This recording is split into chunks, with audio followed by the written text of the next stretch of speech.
The following is an It Was a Thing on TV special.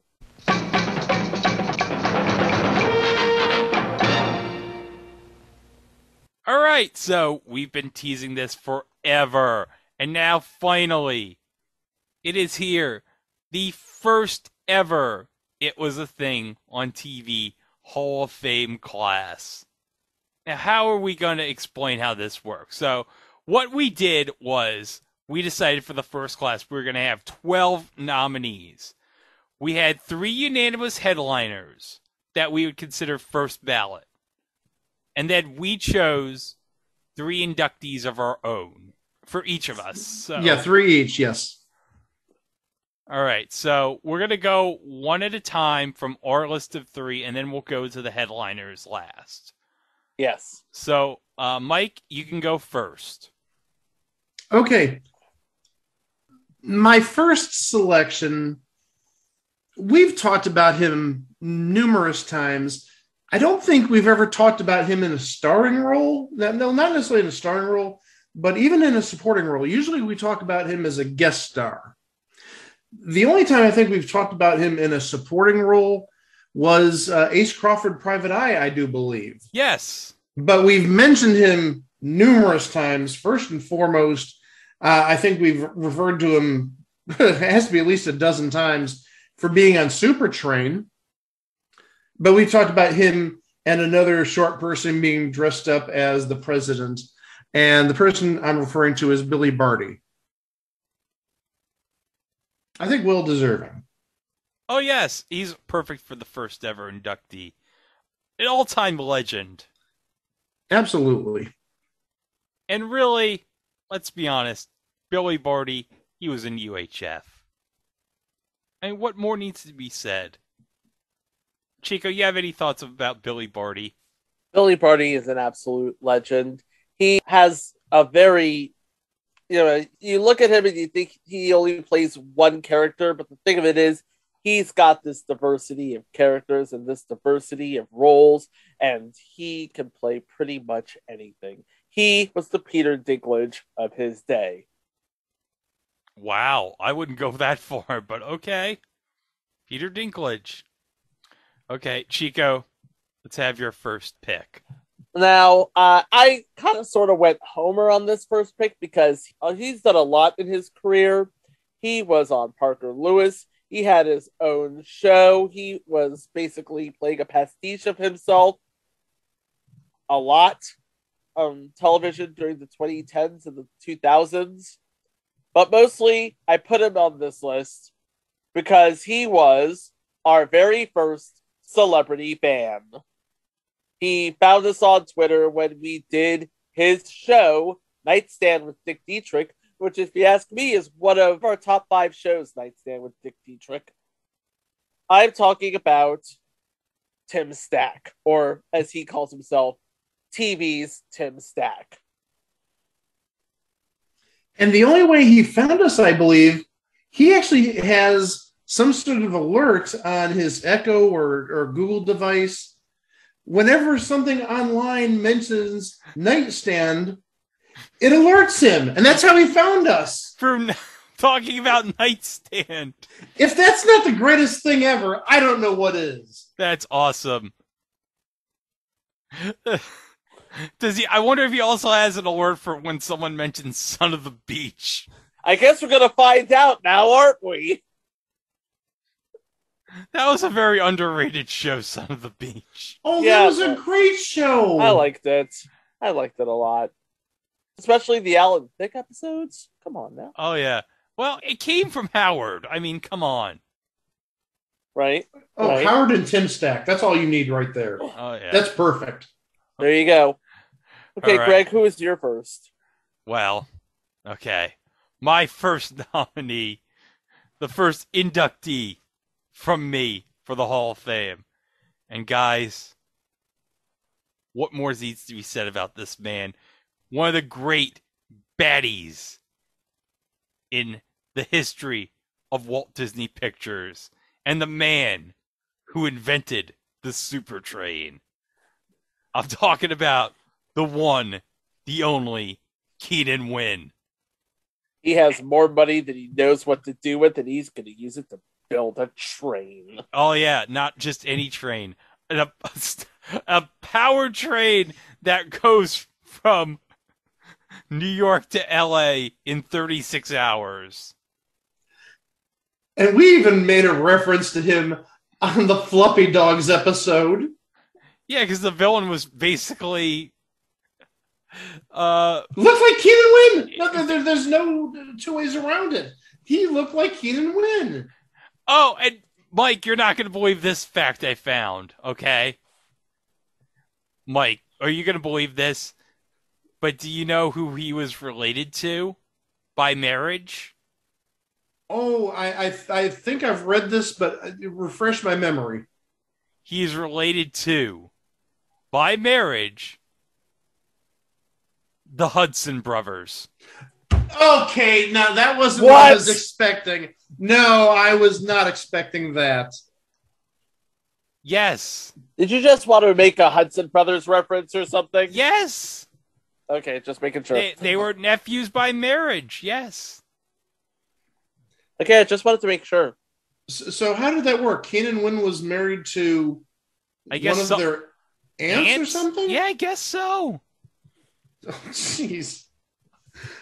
Oh, I'm looking at this right now.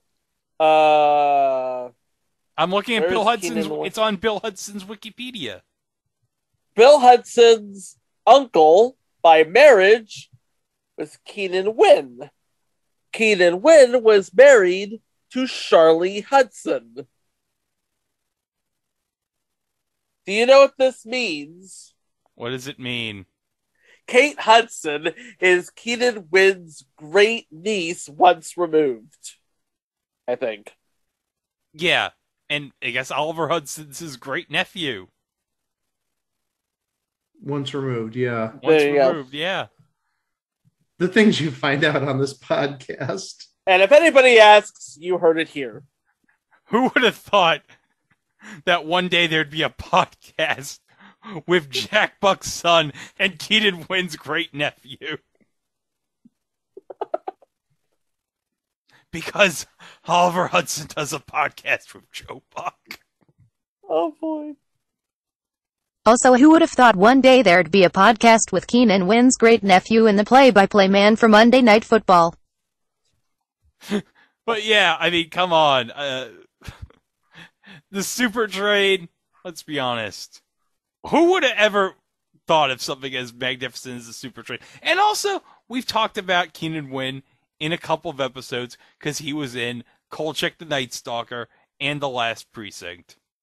Yep. So, it's not just Super Train. I mean, come on. And also, he was such an awesome villain in those Disney movies as Alonzo P. Hawk. I mean, come on. Yes, indeed. All right. Oh, Mike, now it's time for your second nominee.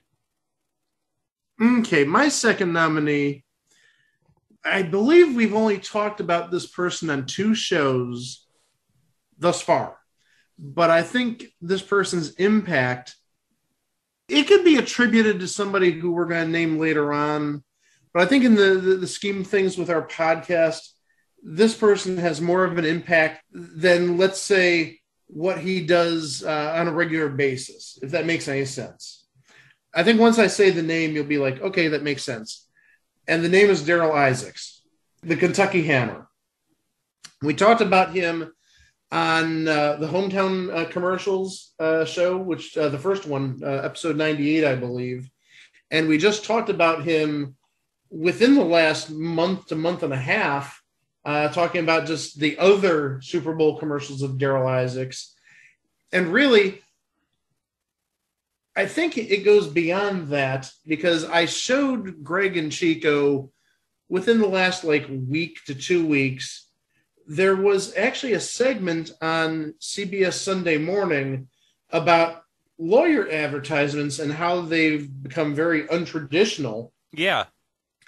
And one of the big names that they had in there was Daryl Isaacs.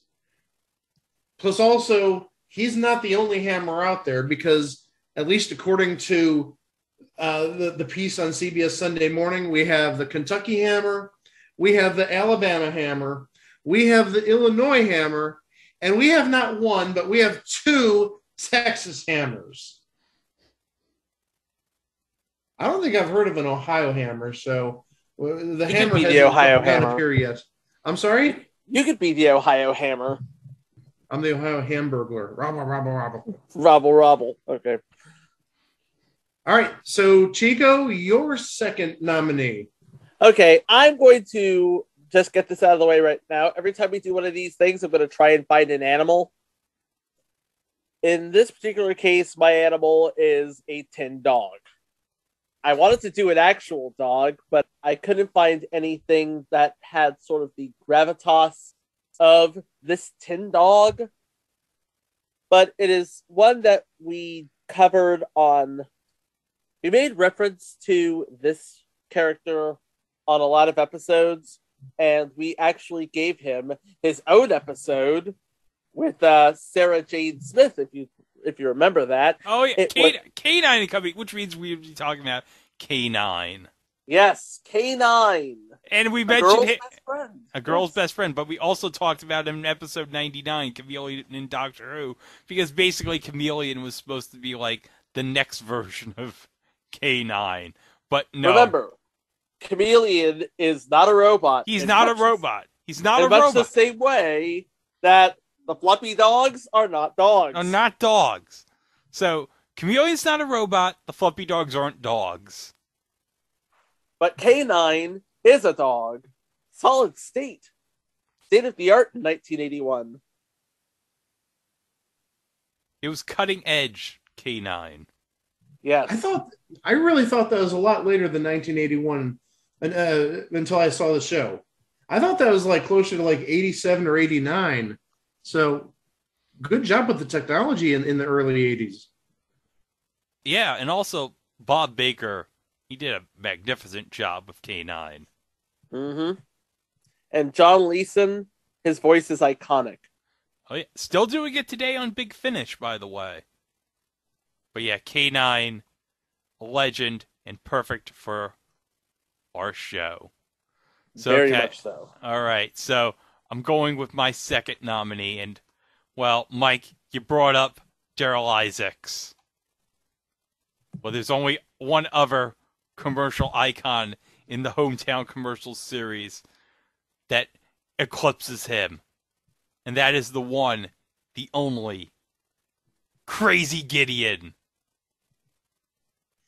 And truth be told, I chose Daryl Isaacs because Greg chose Crazy Gideon. Yeah.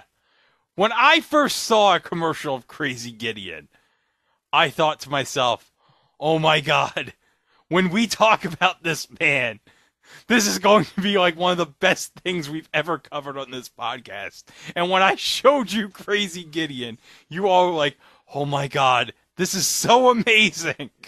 Because the very first image we ever saw of him was him just throwing a television and smashing it to the ground.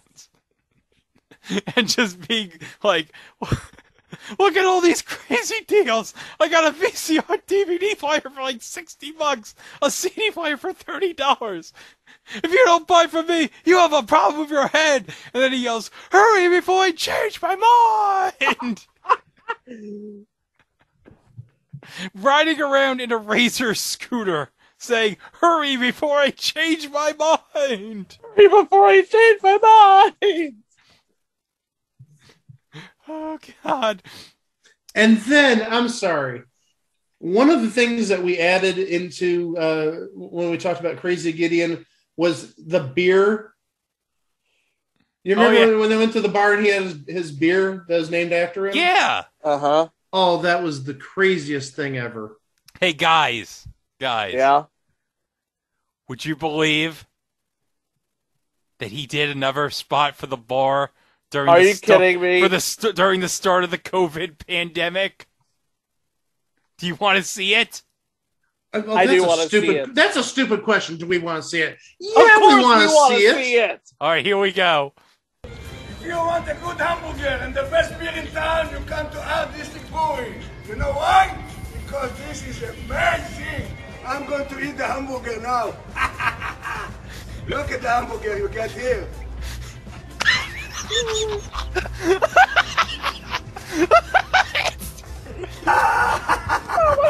This is amazing. If you want a good hamburger and the best meal in town, you come to Al This Is Movie. Burgers and booze. To go. Continue. There's still 9 seconds left. I want to see the rest of it. That's it. Really? Oh. Yeah, I wish we had more Crazy Gideon, but no. You need more Crazy Gideon in your life. But the best part is the instant replay of him putting the hamburger in his face. Yeah, he like put the crazy in Crazy Gideon. I mean, obviously smashing TVs and computers and whatnot like he did. Yeah, that's crazy. But just seeing him basically like take a hamburger and just like throw it in his face. That's how you advertise a burger place. That is how you advertise a burger place. And by the way, that place is actually in the former location of Crazy Gideon's. Really? Yes. Wow. Because I recognize the address. The address. From the commercials, yeah. Oh, no. Wow. Just wow. That must have been a package deal. Hey, we're going to build in the old Crazy Gideon's location, but we want you to do the advertising. And it's great. I mean, come on, it's perfect. I bet it is. It works. All right, Mike, your third and final nominee. Okay, this one really came with a little bit of controversy. I put it on here, and Greg's reaction at first was, really? That person? And I said, yes. There's a great reason why, if you think about it. Now, if you think of any other Hall of Fame, you've got true Hall of Famers like Tim Stack and Keenan Wynn and Billy Barty. But you've got, let's say, relics from historic events. You know, so somebody hits a grand slam or steals a memorable base or throws a memorable touchdown pass, even though they're not Hall of Fame caliber, they have something in the Hall of Fame. You guys understand where I'm going with that, right? Yes. Okay, yes, good. We do. This sort of falls into that category. I chose a person who, as far as I know, is the only person we've talked about who has at least 2 IMDb TV show credits and has 100% of those shows as submissions. And we've actually talked about both of them in the past. We've talked about, hey, sit down if you've heard this. We've talked about Super Train, and we also talked about Legends of the Superheroes, both from 1979. And the person I'm talking about is Bill Knuckles.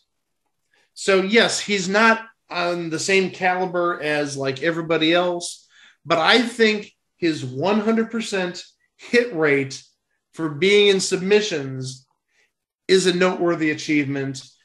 Again, maybe not a lifetime achievement success, but something that needs to be noticed. I get that. I honestly get that. So, Chico, you have one more. I do. And this lady, it is a lady, has a run of success, but also a run of shows that we have covered on this show. We have, don't want to give the game away too early, but she was on Password, as everyone is eventually. She was on Trivia Trap. She was going to be on future entries, maybe this time, with Marie Osmond and Ashley Johnson. Hey, anything to talk about Ashley Johnson on this show? Yeah. And future entry, Just Men. Coming January 2023. But you would know her for a star turn hosting her own show, which we covered a couple months ago, The Pet Set. It's Betty White, people. You can't have a television-based Hall of Fame without Betty White. Very valid point. It's like, I thought long and hard about that third one, too. I almost picked somebody that I'm pretty sure is going to get into the 2023 class of the It Was a Thing Hall of Fame. Greg, you're third and last. Okay. Well, guys, if you know me during the course of this show, there's one person that I think has been an icon of this podcast from the very beginning, and we pay tribute to him in every episode at the end of every show. And that is a show called Manimal. Wow! Manimal. Starring the one, the only, the late great Simon McCorkindale. Yes, a man who knows the secrets of the divide between man and animal. A manimal. A manimal, and he can turn himself to any animal. But mostly just a panther and an eagle. Mostly just a panther and an eagle, but you know what? It doesn't matter, because it's awesome every time. Don't you agree, Mike? You know, it's been, what, almost 2.5 years since we covered Manimal? Yeah. Mm-hmm. It's starting to grow on me. I told you! It's great! Yeah, I mean, compared to what we've seen on almost 250 other shows, it's not the worst. Oh, it's better than Blind Justice. Well, that's what I'm saying. It's not the worst, but it's not the best. It's very tolerable. Let's say that. Quite tolerable. Yeah. So I can say it's grown on me in a better way than other shows that we've covered. So yeah, definitely deserving. And like you said, every episode, there's a sort of tribute to Manimal / Simon McCorkindale. Yeah.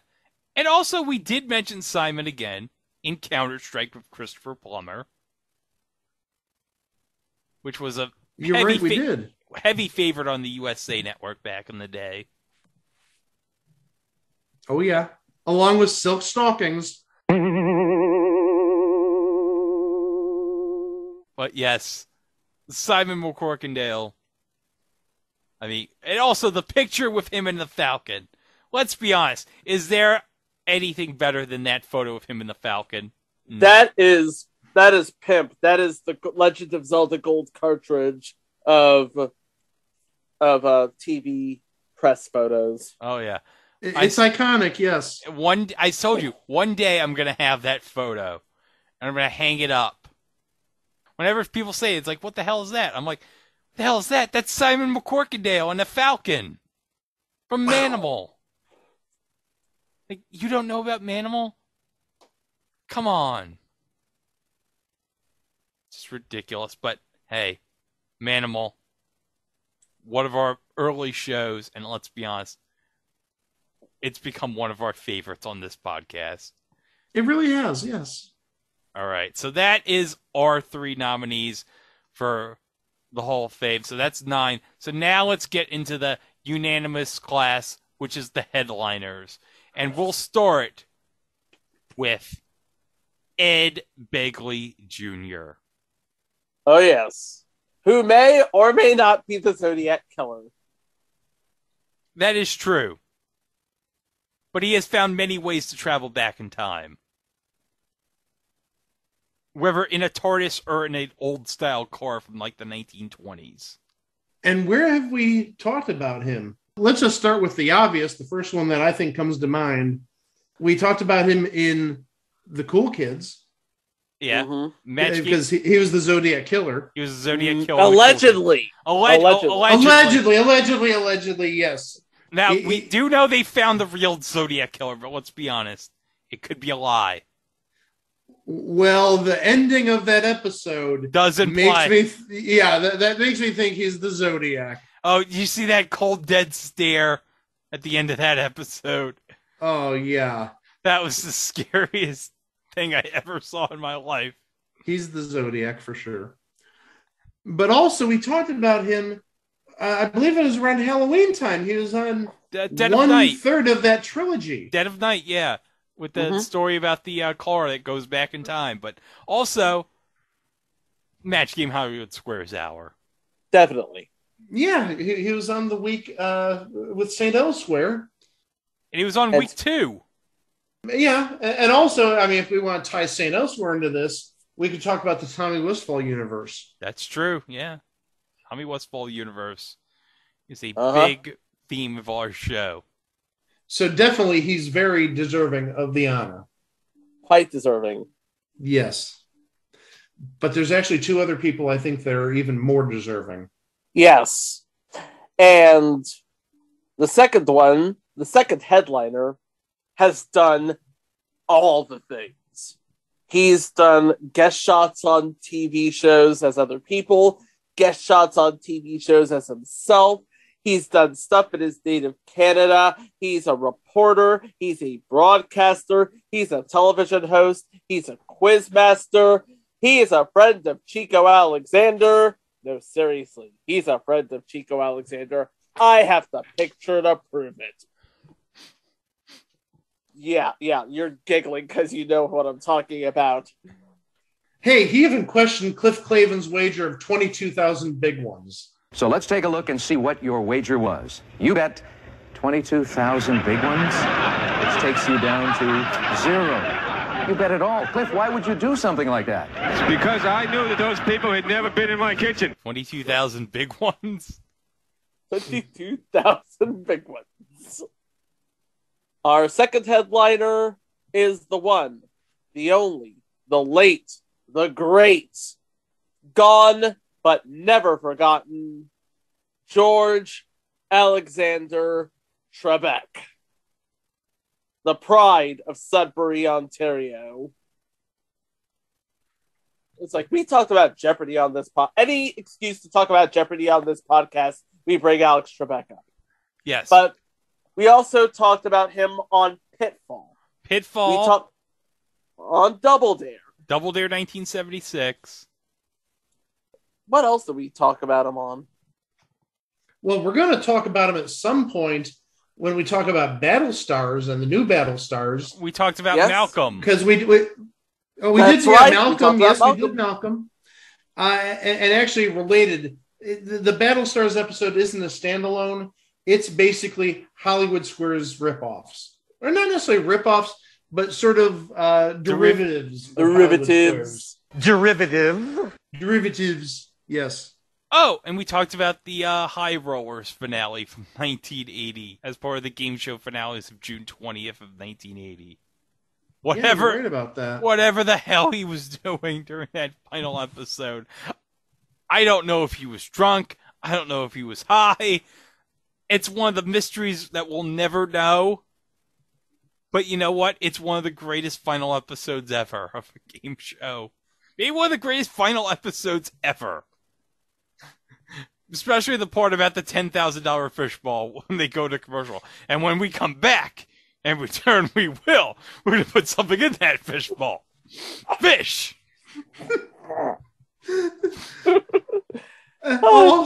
Also, I think we'd be remiss if we didn't mention episode 197, Jeopardy Ties. Oh, yeah. Definitely. Yeah. Some of the best ties in the history of Jeopardy. And especially one of my favorite moments that we talked about in that episode was the guy in the middle, which is in the show image, who has the $5, and he's got his hands up like, I don't know. Do we mention Super Jeopardy? Because I think... Yeah, that was the OG Jeopardy on ABC primetime. Before it became like a regular thing that it is now. And we did that episode to coincide with the GOAT tournament back in 2020, I remember. Yep. And because that reason for that was, everyone's like, wow, this is the first time Jeopardy's been on primetime on ABC. And we're like, no. No. It was 30 years earlier. It was paired with a game show version of Monopoly. And also, it had a Nintendo game. It did. It did, yeah. Yeah. And fun fact, hosted one of the 2 unaired pilots for Starcade. Unfortunately, the Alex Trebek Starcade pilot is floating around somewhere with the Sailor Moon Toonworks pilot. We're looking long and hard for these things, folks. But last but not least. Oh, yeah. The headliner. And really, if you don't know who the last inductee is, just based on the names you've heard thus far, you haven't been paying a lot of attention to this podcast the last 2.5 years. We're talking about someone who, let's be honest, when we came up with this podcast in 2019, we were like, you know what? This guy is going to be like the mascot of this podcast. And, well, let's be honest, we've had like a couple mascots of this podcast, but he's the original mascot of this podcast. And he's a man who one day I dream I'm going to have like a giant statue of him in my front yard. And that is McLean Stevenson. And he is like the poster boy of this podcast. Yeah. Mm-hmm. I mean, what have we talked about him on? Well, obviously, we could start with Match Game Hollywood Squares because he made a couple of appearances on that. We've talked about him on Condo. We talked about him on, how can we forget Hello, Larry? Oh, Hello, Larry was like episode 12. Yeah, it's like episode 10 or 12, right? And we're going to talk about him one day on the McLean Stevenson show. I know that's definitely an entry. Yeah, we're going to cover that one day because that was the first of the series of shows after MASH that did not land well. Yeah, we're also going to talk about him on Dirty Dancing as he played a guy named Max Kellerman. No, not that Max Kellerman. The other Max Kellerman. Not the Max Kellerman from ESPN. I'm trying to think, where else have we talked about him? Match Game, Condo. He was one of the people in all of the guest stars on the Love Boat. That's right, he was. Oh, absolutely, yeah. We talked about him last week on the Hudson Brothers Razzle Dazzle show. Yeah, he was the host of the fictional TV show where the emu went after him with the bird kill, yes. We've mentioned all these shows, and I'm sure there's probably one or two that we're missing. Yeah. But then again, he was no longer with us in 1996, so an extensive body of work, but not really, if you think about it. Yeah. And actually, we could add another show to that list that we've talked about. The shows that ran 1 year too long, he was the regular, besides Brett Summers and Charles Nelson Riley, on Match Game back in like 1981. Ah, there you go. But yeah, we've talked about him on all these shows, and the thing of it is, we still haven't talked about him in The Beginning, or The Astronauts, or Dirty Dancing. Wait, what the hell is The Astronaut? Oh, that's a TV movie. Oh, yeah. Okay. Okay. Well, I guess I better put that on the list then. But yeah, it seems like his best work is ahead of him. So, something to look forward to in the future. Because, let's be honest, the moment McLean Stevenson decided he was going to leave MASH, he gave birth to a podcast. Yeah. Right? Essentially, yeah. And I believe that's it. That is it. All 12 entries of the It Was a Thing on TV Hall of Fame class of 2022. Yay. I'm sure yay. Can't wait to see what the class of 2023 has lined up. I already have 2 names. They were this close to being first ballot entries in my book. This close. but I'm sure we'll see more of them in the year to come. Isn't that right, boys? Yeah. Oh, for sure. But in the meantime, you can check out all of our 2021 entries in previous installments at itwasathingontv.com, or of course, wherever fine podcasts can be streamed. We hope you enjoyed this special look at our Hall of Fame class of 2022. I know we enjoyed bringing it to you because, let's be honest, we can't get enough of these guys. But in the meantime, we are going to call this one a special, and we will see you for the next one. Wow! And now, the first ever Hall of Fame highly questionable video. You win for all the marbles. Might sacrifice your own. Your judgment was highly questionable. See, you had us very intrigued. Thank you very much for watching my son's crappy TV.